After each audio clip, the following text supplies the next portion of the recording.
बहुत साल पहले पहाड़ों के बीच बसा एक छोटा सा गांव था। नाम था कौशलपुर। ये गांव दिन में तो बहुत प्यारा लगता था। हरे भरे खेत, झरनों की आवाज और बच्चों की किलकारियां। लेकिन रात होते ही गांव के लोग अपने दरवाजे कसकर बंद कर लेते थे, क्योंकि कहा जाता था, जो बच्चा रात में बाहर निकला उसे चुड़ैल उठा ले जाती है।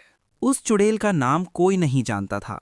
बस इतना कहा जाता था कि उसके पांव उल्टे थे, बाल इतने लंबे कि जमीन को छूते थे और आंखें अंगारों जैसी जलती थीं।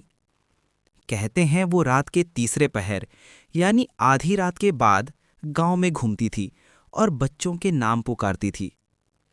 रीना, सूरज, मीरा।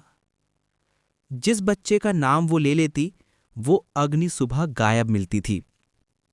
एक दिन गांव का सबसे हिम्मती लड़का अरुण बोला, मैं देखूंगा कि ये चुड़ैल असल में है भी या नहीं। उस रात जब सब सो गए तो अरुण अपने घर की छत पर छिप गया। घड़ी ने 12 बजाए, हवा अचानक ठंडी हो गई और तभी उसने देखा, दूर पीपल के पेड़ के नीचे एक औरत खड़ी थी। उसके बाल जमीन पर बिखरे थे और उसकी हंसी इतनी डरावनी थी कि लगता था जैसे किसी ने लोहे को रगड़ा हो। वो धीरे धीरे गुनगुनाने लगी, सो जा बच्चे, सो जा, तेरी गुड़िया बुला रही है। अरुण कांप गया, लेकिन उसने हिम्मत नहीं हारी। वो धीरे धीरे नीचे उतरा और चुड़ैल के पीछे चल पड़ा। वो चुड़ैल गांव के बाहर एक पुराने कुएं तक पहुंची। वहां से उसने एक थैला निकाला। थैले से बच्चों की गुड़ियां, कपड़े और चप्पलें झांक रही थी। अचानक चुड़ैल ने मुड़कर अरुण को देख लिया।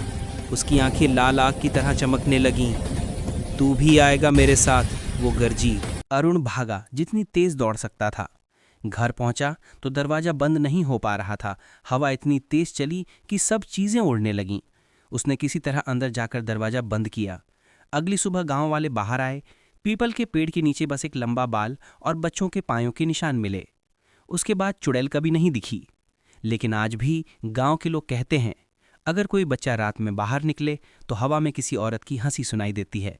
इस कहानी का अगला भाग देखने के लिए मुझे लाइक और सब्सक्राइब करें।